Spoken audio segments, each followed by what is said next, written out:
South Western Thangba Asia gi oina leiriba Indian subcontinent gi area masigena manak nakpada leiriba mafamsing asigi oiba conflict asisu nongma gi adumak kansilakli. Pakistan amasung India hairiba mafam swaisigi khwaidi yamna mapangal kanba nuclear weapon fawba leiriba country ani gi oina leiriba tension asisu nongma gi adumak kankalakli. Masigumlaba matam asida Afghanistan amasung Pakistan hairiba country ani sigi oina leikiba conflict adu loshinnabagi damakta mifam hanjin famba taragasu mai pakpa ngamlaktabadagi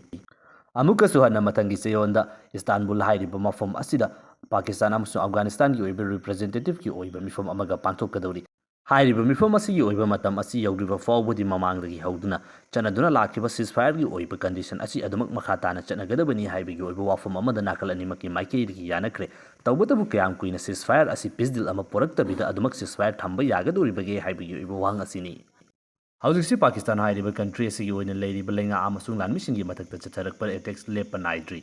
Balochistan province gi manung chana leiriba kalat hairiba mafam asida haukiba tha October gi aroiba numit 31 gi oiba numit asida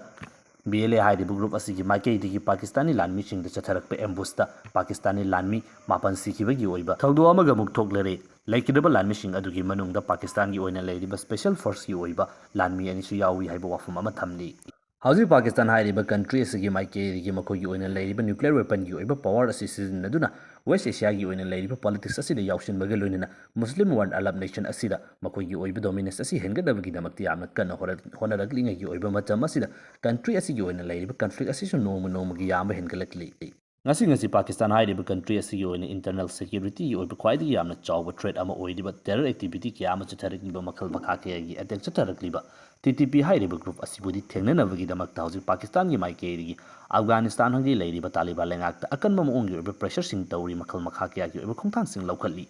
Afghanistan Pakistan gi oina sanariba peace gi oiba wari asida solution lakba ngamdriba asi TTP hairiba group asigi oiba maru oiba issue dani adubu TTP hairiba group asibudi control tawnabagi damakta hausi Pakistan gi oina leiriba lenga asina Turkey da sanariba wari asida yamna kana phongdoktuna Afghanistan lengakta action amata honnabagi damakta honari nakala marom da TTP control tawnabagi damakta honari ngai da Balochistan Liberation Army ki maikedi nahaunan amuk chatharakliba attack asida Balochistan Liberation Army asina karamba group ki maikedi control tawgadoribano haibagi oiba wahang asini Afghanistan amasung Pakistan hairiba country ani sigi oiba representative singna Qatar da chatuna wari sanaba amasung Turkey da chatuna wari sanaba gi oiba khongthang sing asi leiringai gi matamda TTP hairiba group asigi maikeri Pakistani lanmi sing da attack tawba asi matam khara leproba matungda haukiba October 30 gi oiba numit asida amu khangudana Pakistan gi northwestern thangba sarukta leiriba Khyber Pakhtunkhwa gi oiba mafam asida chatharakpa attack ta Pakistan gi oiba lanmi taruk lekhidaba gi oiba thaudo amakhak leikre hairiba thaudo asi hek nonganbadani amu BLA hairiba group asigi maikei amuk chatharakliba attack asina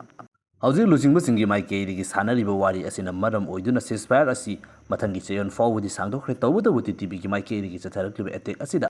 Pakistan gi maikei kayam kuina Pakistan gi oiba ngamkhaida khaktamak TTP hairiba group asida crackdown tawgadoribagi border lansilaktuna Afghanistan gi oiba ngamkhaisingda operation chatharakloidra haibagi oiba wang asini